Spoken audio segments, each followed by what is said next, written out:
Hey guys, today we're making these pillowy soft, melt in your mouth custard donuts.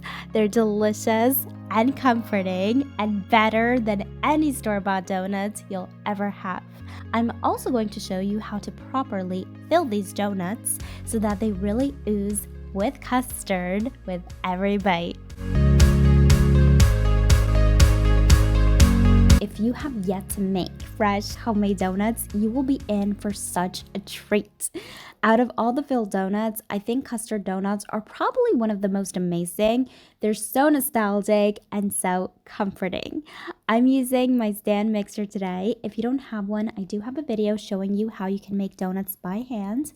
I'm going to combine the dry ingredients first, including the nutmeg, which adds amazing flavor. If you're new to my channel, make sure to subscribe and click that notification bell. I post new videos every week. In this measuring cup, I've combined the milk, melted butter, eggs, and yeast. Now, I do want to address a question I always get when making breads and doughs, and that's why I don't let this mixture stand for 10 minutes, why I don't activate the yeast. It's not necessary. The yeast will activate just fine on its own. The only time you want to let this mixture sit is if you're using yeast that's maybe been laying around for a long time and you're not sure if it's alive. In that case, do wait until this foams up. Otherwise, it's not necessary. Give your dry ingredients a quick toss and add the yeast mixture. If you're making the dough by hand, this could take up to 10 minutes to knead and come together, so be patient. If you're using a stand mixer, start on low just to begin with, and then mix the dough on high for about 3 minutes. This dough will be quite sticky. Do not be tempted to add extra flour. At the most, you can add an additional tablespoon of flour, but keep in mind we're looking for a soft dough. You're going to transfer your dough into a greased bowl. I do always like to give my dough somewhat of a shape, and here you can really tell how smooth and supple this dough should be. If it's not this soft and smooth, keep kneading it for another minute. Cover the dough, and we're going to set it aside to rise while we make the custard. You can make this custard up to 3 days in advance, and I know you may be thinking, I'm already making donuts from scratch. Do I really need to make the custard from scratch? You do. Custard is one of the easiest things to make. It takes 10 minutes, especially with this method I'm showing you, and it tastes phenomenal. The easiest way to make custard is to make a slushie with the cornstarch, sugar, and some milk, and then add the remaining milk and the whisked eggs right away.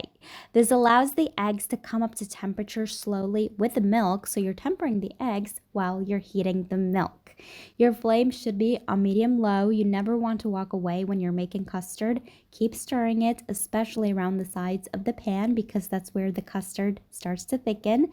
As soon as your mixture starts to thicken, wait for it to come to a simmer. As soon as it comes to a simmer, it's done.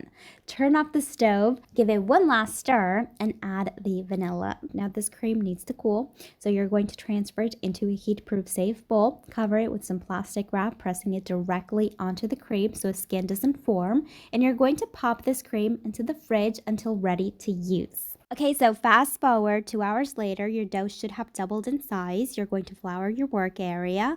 Make sure you flour well. Remember, this dough is soft, so it will stick to your board if you don't flour it well. Now, I did double the recipe this time, so I'm going to be getting lots of donuts today.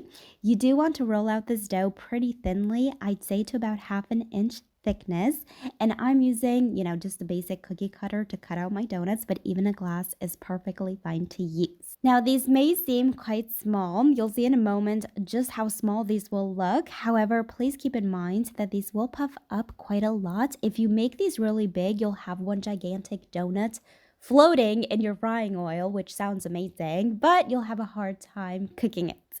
Cover the donuts, and you're going to let these rise again for another 30 minutes. Okay, so moving on to frying these donuts, you want to use a good quality frying oil. It's crucial you allow the oil to come up to temperature, and the best temperature for frying donuts is around 160 degrees Celsius or 330 Fahrenheit. If you have a thermometer, you may want to use it. If you don't have one, as long as your donuts are bubbling gently, you're good. Cook 3 to 4 donuts at a time on each side. Do not overcrowd the pan or the oil temperature will drop. And you'll know they're ready because they've become a beautiful golden brown. You're going to place these onto a wire rack or some paper towels. And while they're still hot, you're going to toss them into some sugar. This is just plain granulated sugar. If you want to add a dash of cinnamon, go ahead. Now, I'm going to show you how to properly fill these donuts. You want to take anything that's, I want to say long and sharp. I'm using this piping tip, but even a thin knife or chopstick is fine. You're going to create an opening in the donut, and you want to make sure to swirl the nozzle around. This will create space for the custard. If you don't do this, you'll find you won't be able to fit as much custard in the donut as you'd like. Fill the donuts until they become heavy. That's how you'll know they're perfectly filled. I'm going to immediately open this one up for you so you can see how amazing these donuts are. Not only are these incredibly soft and melt in your mouth, but the custard just takes these to another level. Listen, it's cold out, it's winter. If you want to stay in one day, make these donuts and it will be the most amazing winter day. Wow.